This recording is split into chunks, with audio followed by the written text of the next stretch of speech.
All right, welcome back with the Purplatypus is the name. I'm going to show you how I've been getting around between 400, 500 JP per battle without a special, like, rare monster. Just a normal encounter that you could easily get.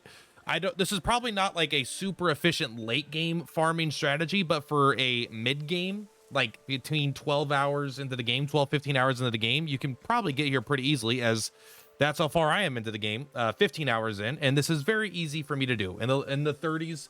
But again, this is not a super early game, but after that preparation done, it feels well worth it. So what's my setup here? Really, a lot of this stuff is just for looks. You don't need most of it. What you need is Agnia is number one. You need Agnia as a merchant. You need to be able to use the fortune. Let's go here. What the fuck's it's called? Arrow of Fortune on Agnia. You want to pretty much max out the merchant class because you want to get full power, so she could start with the latent power gauge full during the fight.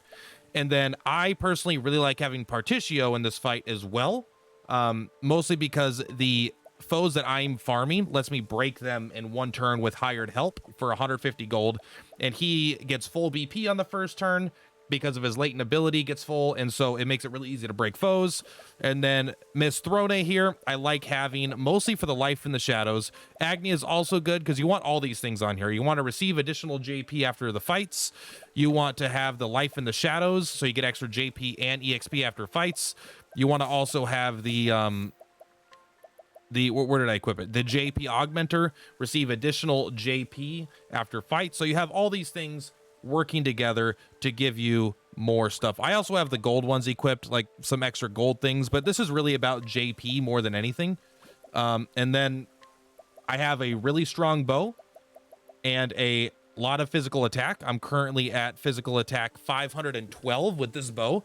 Again, I made another video showing you how to get here earlier into the game, into the Nameless Village, so you can go ahead and check out that video before this one if you haven't already watched that to get here. But basically, once you're here, you just need foes with a lot of HP that you're able to beat. And so let me show you exactly what I've been doing, and I think this should be repeatable by a lot of people with the proper setup. So we're going to run into an encounter here. Typically, we are fighting 2 giant jellyfish, which is what we indeed found. And now we're gonna defend the first turn.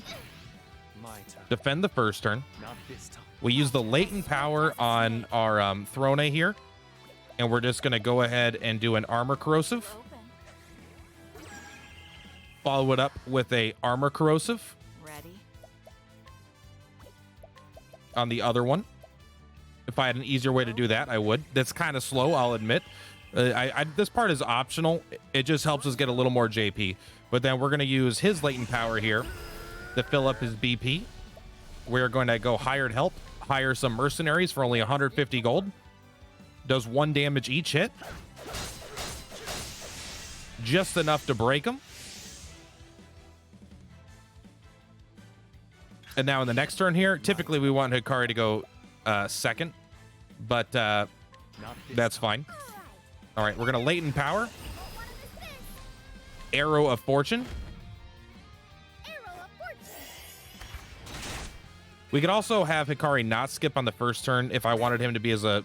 You could do like the critical scope if I had that on a character. All right, so we didn't quite kill them in the first hit here, so we are now going to go ham sandwich on him. Just straight up kill him normal style with another Arrow of Fortune.